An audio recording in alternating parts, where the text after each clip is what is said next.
नमस्कार, अमर छत्तीसगढ़ देख रहे हैं आप। मैं हूं आपके साथ प्रशांत कटारे और बुलेटिन की शुरुआत रायपुर से इस वक्त की बड़ी खबर के साथ, जहां इंटरस्टेट सट्टा संचालक पर बड़ी कार्रवाई हुई है। राजधानी से 3 सट्टेबाज गिरफ्तार हुए हैं। 14 मोबाइल, 2 लैपटॉप और 2.8 लाख रुपए जब्त किए गए। 2,80,000 रुपए जब्त किए गए। महाराष्ट्र, हैदराबाद, छत्तीसगढ़ से सट्टे का संचालन हो रहा था।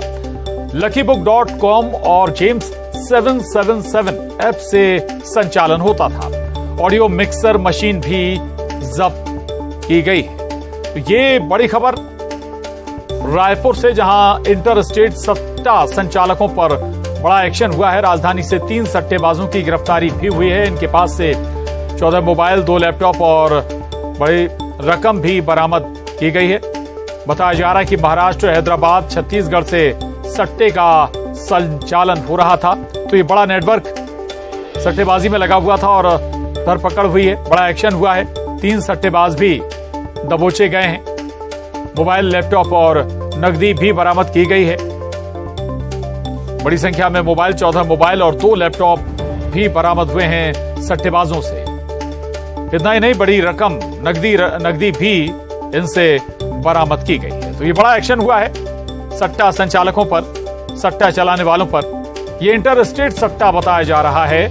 कई राज्यों में इन्होंने अपना जाल फैलाकर रखा था और एक्शन हुआ है। luckybook.com और जेम्स 777 ऐप से ये सट्टे का संचालन कर रहे थे।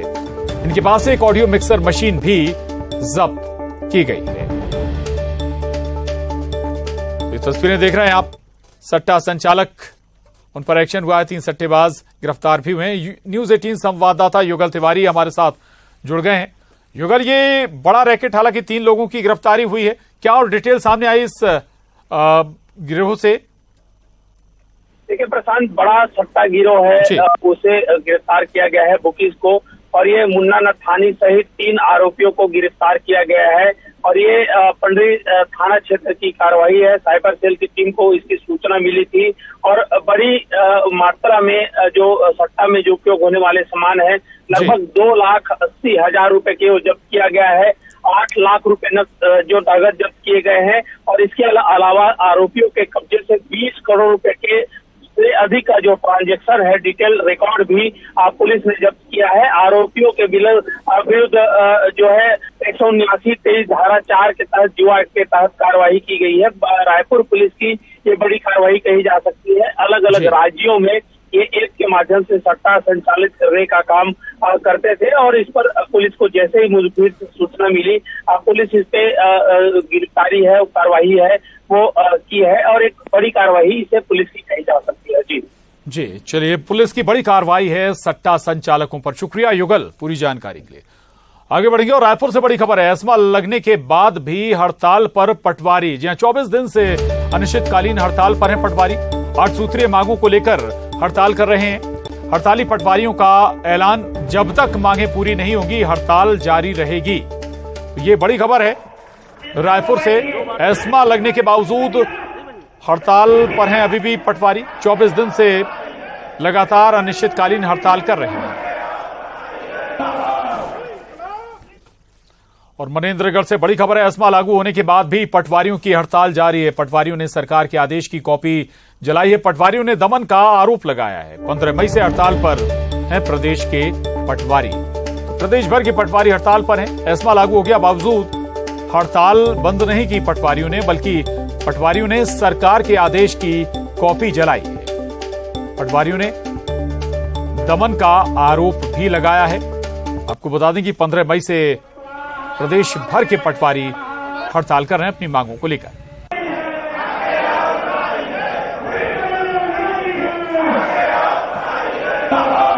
ये 2 तस्वीरें देख रहे हैं आप रायपुर और मनेंद्रगढ़ की। लगभग पूरे प्रदेश में पटवारी हड़ताल पर हैं। और न्यूज 18 संवाददाता रायपुर से तनु वर्मा हमारे साथ जुड़ गए हैं। तनु, पूरे प्रदेश में पटवारी हड़ताल पर हैं। स्वाभाविक है कि कामकाज तो प्रभावित हो ही रहा है। एस्मा भी लगा दिया गया, बावजूद काम पर नहीं लौटे। क्या मांगे हैं और क्या कहते हैं अब पटवारी समूह?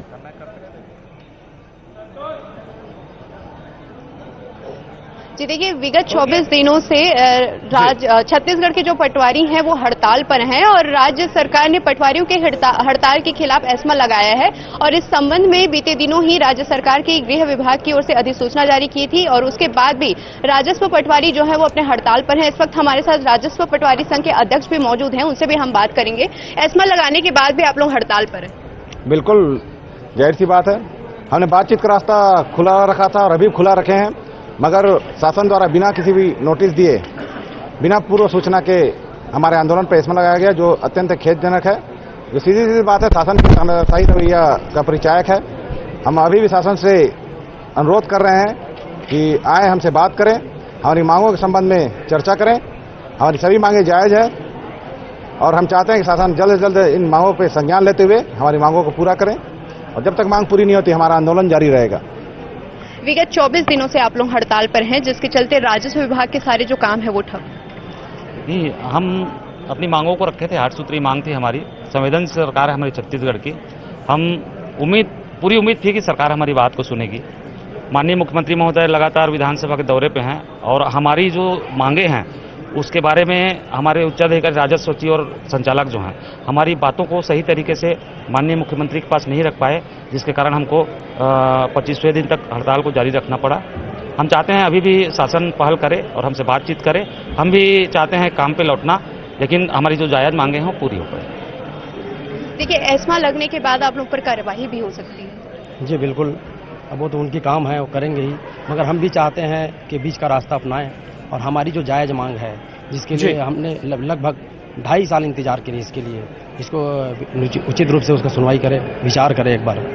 तो देखिए, वेतन विसंगति और वरिष्ठता के आधार पर पदोन्नति समेत 8 सूत्री मांगों को लेकर राजस्व पटवारी संघ का जो अनिश्चित हड़ताल है वो अभी तक जारी है और जब तक इनकी मांगे पूरी नहीं होगी ये हड़ताल जो है वो चलते ही रहेगा। वहीं पटवारियों का कहना है कि बिना इनको सूचना दिए राज्य सरकार के द्वारा एस्मा लगा दिया गया और इसके विरोध में पटवारियों ने आज जो है आदेश की कॉपी को जलाते हुए आह्वान किया है कि जब तक इनकी जलाई है और अनिश्चितकालीन हड़ताल तनु रखे हुए हैं पटवारी। शुक्रिया आपका इस पूरी जानकारी के लिए, धन्यवाद। आगे बढ़ेंगे, मनेन्द्रगढ़ से बड़ी खबर है। हाई टेंशन बिजली टावर पर चढ़ा युवक, मौके पर पहुंची पुलिस और बिजली विभाग की टीम। शराब के नशे में युवक धुत था, घंटों नौटंकी करता रहा युवक टावर पर चढ़कर। ये तस्वीरें सामने आई हैं मनेन्द्रगढ़ से। ये तस्वीरें देखिए आप, हाई टेंशन लाइन पर युवक चढ़ा हुआ है और लगातार उसे नीचे उतारने के प्रयास होते रहे, कोशिश होती रही, लेकिन बावजूद नीचे नहीं उतरा। मौके पर पुलिस और बिजली विभाग की टीम भी मौजूद है। युवक घंटों तक यूं ही चढ़ा रहा टावर पर। हाई वोल्टेज ड्रामा ये मनेन्द्रगढ़ में देखने को मिला है। हाई टेंशन बिजली टावर पर चढ़ गया था युवक। हालांकि मौके पर बिजली और पुलिस विभाग की टीम भी पहुंची। बताया जा रहा है कि युवक शराब के नशे में था और तमाम कोशिशों के बावजूद काफी मशक्कत की गई, तब जाकर युवक को उतारा गया। घंटों टावर पर नौटंकी युवक करता रहा। तस्वीरों में फोन पर किसी से बात करता हुआ भी नजर आ रहा है। हाई टेंशन लाइन का ये टावर है। कोई छोटी भी चूक बड़ी हादसे की वजह बन सकती थी। शराब के नशे में बताया जा रहा है कि युवक टावर के काफी ऊपरी हिस्से पर जा पहुंचा था। सुजीत शाह हमारे साथ जुड़ गए हैं और जानकारी के साथ। सुजीत, अब युवक नीचे उतारा जा चुका है या क्या अपडेट है? और जी देखिए, बता दूं, लगभग 10 से 11 बजे की जो पूरा घटना है, मनेन्द्रगढ़ के रिंग रोड इलाके में जो है 33 kV के जो हाई टेंशन वायर के थे उसमें खंबे में युवक जो शराब के नशे में था और ऊपर चढ़ गया। अभी फिलहाल जानकारी नहीं मिल पाई है कि वो किस लिए चढ़ा था, लेकिन घंटों मशक्कत के बाद लगभग 1 से 1.5 घंटे पुलिस विभाग और विद्युत विभाग, आसपास के लोग यहाँ इकट्ठा हुए और समझाइश के बाद उसे नीचे उतारा गया, जहाँ पुलिस अपने हिरासत में लेकर के थाने ले गई और पूछताछ कर रही है। जी बिल्कुल, पूछताछ कर रहे। शुक्रिया आपका जानकारी के लिए सुजीत, धन्यवाद। तो युवक को अब नीचे उतारा जा चुका है। आगे बढ़ेंगे, दुर्ग से बड़ी खबर है। आज दुर्ग संभाग में कांग्रेस की बड़ी बैठक है। सम्मेलन में दुर्ग संभाग के कार्यकर्ताओं के साथ मंथन हो रहा है। सीएम भूपेश बघेल, कुमारी शैलजा, मोहन मरकाम शामिल हैं बैठक में। दुर्ग संभाग के कांग्रेस के सभी दिग्गज नेता शामिल हुए। बस्तर, बिलासपुर के बाद आज दुर्ग संभाग की ये बड़ी बैठक है। चुनाव से पहले संभागों में पार्टी में कसावट लाने की कवायद कांग्रेस कर रही है।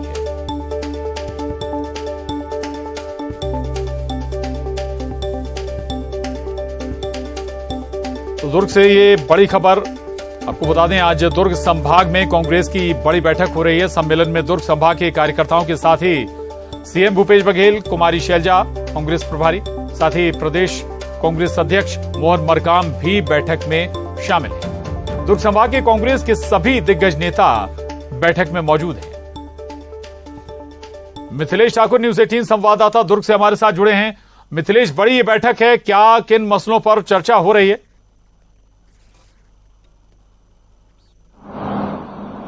निश्चित रूप से आने वाला जो समय है वो विधानसभा चुनाव का समय है। ऐसे में आज दुर्ग संभाग की एक महत्वपूर्ण बैठक हो रही है। इस महत्वपूर्ण बैठक में मुख्यमंत्री भूपेश बघेल, छत्तीसगढ़ की प्रभारी कुमारी शैलजा, प्रदेश अध्यक्ष मोहन मरकाम सहित कई दिग्गज यहां पर शामिल हो रहे हैं। आने वाले समय में चुनाव में किस तरह से कांग्रेस पार्टी को अपना प्रदर्शन करना है, किस तरह से युवाओं की भूमिका होगी, सोशल मीडिया की किस तरह की भूमिका होगी, उनको किस तरह के बातों को लेकर आम जनता के बीच में जाना है, ये सब मसलों पर आज चर्चा की जाएगी। कुछ देर पहले ये बैठक आरंभ हुई है, जो लगातार शाम के 4 बजे तक चलने की संभावना है। ऐसे तमाम विषयों पर जो है कांग्रेस आज मंथन करने जा रही है। किस तरह से हम रणनीति बनाएंगे, किस तरह से हम लोगों के बीच में जाएंगे और क्या स्ट्रेटेजी होगी कि हम विधानसभा चुनाव को जीतें। क्योंकि जिस तरह से पिछले बार का प्रदर्शन की बात किया जाए कांग्रेस की, तो शानदार प्रदर्शन रहा था। यदि दुर्ग जिले की बात किया जाए तो 6 में से सिर्फ 5 एक सीट गंवाई थी कांग्रेस ने, तो 5 में कांग्रेस का कब्जा रहा था। यही उद्देश्य होगा कि जो संभाग की जो 20 सीटें हैं उसमें किसी तरह से कांग्रेस पूरी के पूरी जीते, ये एक लक्ष्य लेकर चला जाएगा। और इन्हीं बातों को लेकर आज मंथन किया जा रहा है। जो पदाधिकारी हैं उनको ये आवश्यक निर्देश दिए जा रहे हैं कि किस तरह से उनको आगे चलकर लोगों के बीच में जाना है, किस तरह से 9 वर्ष की जो विफलता है बीजेपी की उसको वो बताना है लोगों को, और किस तरह से कल्याणकारी योजनाएं जो कांग्रेस की रही है उनको आम जनता तक पहुंचाना है, ताकि उनका मतदाताओं का आशीर्वाद प्राप्त हो सके। तो यही वजह है कि आज जो है संभाग के तमाम पदाधिकारीगण यहाँ पर मौजूद है। एक बड़ी बैठक, एक बेहद ही महत्वपूर्ण बैठक चल रही है। निश्चित रूप से वाकई बड़ी बैठक है कांग्रेस की और तमाम बड़े दिग्गज इस बैठक में शामिल हैं। बहुत शुक्रिया मिथिलेश पूरी जानकारी के लिए। आगे बढ़ेंगे और खबर रायपुर से है। बड़ी खबर है, केंद्रीय मंत्री गिरिराज सिंह के बयान पर पलटवार हुआ है। गिरिराज सिंह के धर्मांतरण वाले बयान पर सीएम ने पलटवार किया। रमन सिंह के समय जितने चर्च बने उतने कभी नहीं बने, ये कहा सीएम भूपेश बघेल ने। बीजेपी मेरी इस बात को खारिज भी नहीं कर पा रही है। 15 साल में जितना धर्मांतरण हुआ कभी नहीं हुआ। केंद्रीय मंत्री गिरिराज सिंह की एमएसपी पर चुनौती पर सीएम का जवाब है, मैं उनकी चुनौती स्वीकार करता हूं। किस मंच पर में आना चाहते हैं आए। एमएसपी से लेकर डीजल पेट्रोल के दाम सब में बहस कर सकते हैं। हमारे यहां से कोई भी चुनौती स्वीकार कर लेगा। गिरिराज सिंह तो इसके पहले एक आध बार और आए होंगे, लेकिन उसके समय में जितने चर्चेस बने हैं, भारतीय जनता पार्टी जब ये बात बोलता हूं तो उसके तरफ से कोई बयान नहीं आता कि 15 सालों में जितना चर्चेस बने हैं उसके पहले नहीं बना है ना उसके बाद नहीं बना है।